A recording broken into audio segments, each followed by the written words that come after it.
Consider supporting 8-Bit Eric on Patreon for just $1 a month. Link below in the description. Hey guys, what's up? It's 8-Bit Eric. Today I got an interesting game for you on the Nintendo Switch. It is called The Final Station. Now, this looks like a pretty interesting game in my book. A little bit of the scary zombie apocalypse type of vibe going on, and you know what? That's just my forte. So let's go ahead and begin today's review. It has an interesting premise. You play as a train operator that is going from point A to point B daily, just, delivering goods and things of that nature. Normal train conducting stuff. But something fishy is going on. Yes, there is an outbreak of zombies. Now, these aren't exactly zombies. As a matter of fact, they kind of look like shadow people.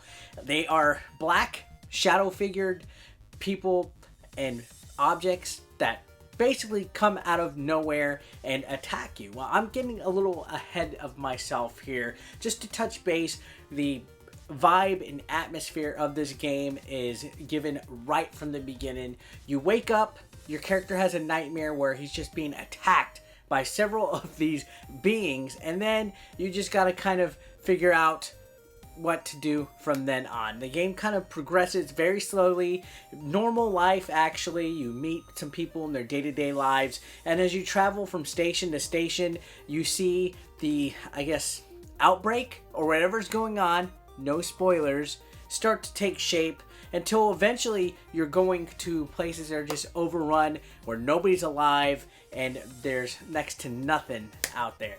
And part of the premise of this game is the military task you with finding survivors and taking them to a final station. You explore the areas, you find ammo, gunpowder, med kits, all sorts of stuff that you scavenge, and most importantly, you find survivors and you transport them with you. Now, there is a little bit of a resource management mechanic here.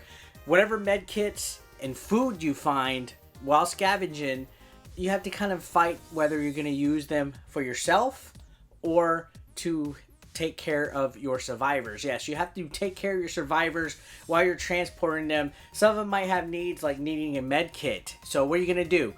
Heal them or heal yourself? And then if you get more survivors, different survivors provide a certain amount of rewards. Some pay out more than the others. So you might have somebody that's going to pay you a lot and you could provide them a med kit. Or your moral dilemma might be you might have to take care of somebody like an older person, but they're not going to pay you well. So it kind of plays the whole, risk versus reward and, moral compass of how you want to play.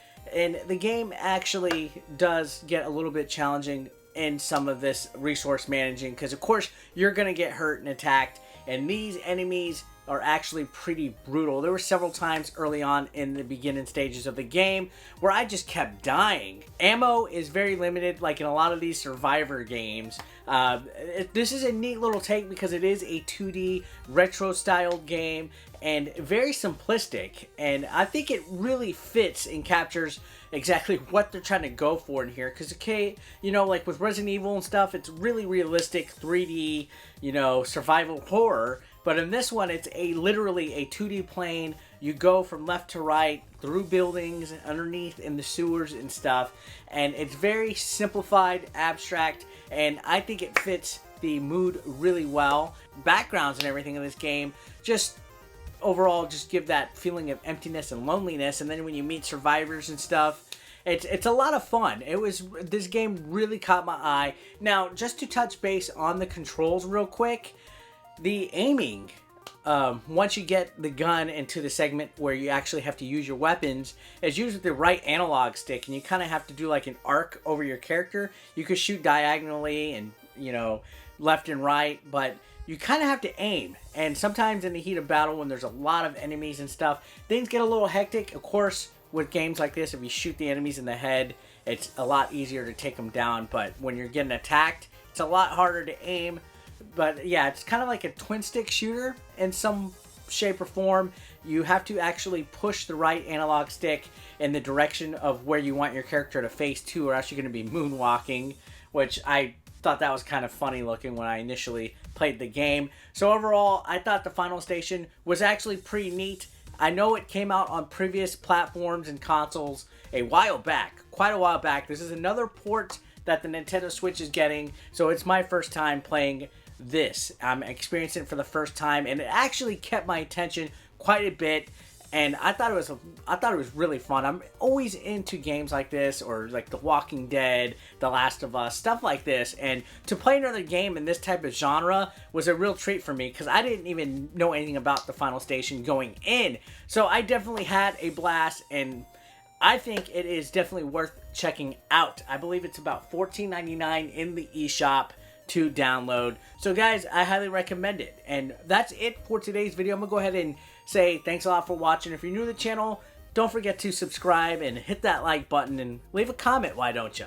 And consider following me on social media, 8-Bit Eric on Twitter and Instagram, and the 8-Bit Eric Show on Facebook. Thanks a lot guys for watching. As always, I will see you next video. Peace out.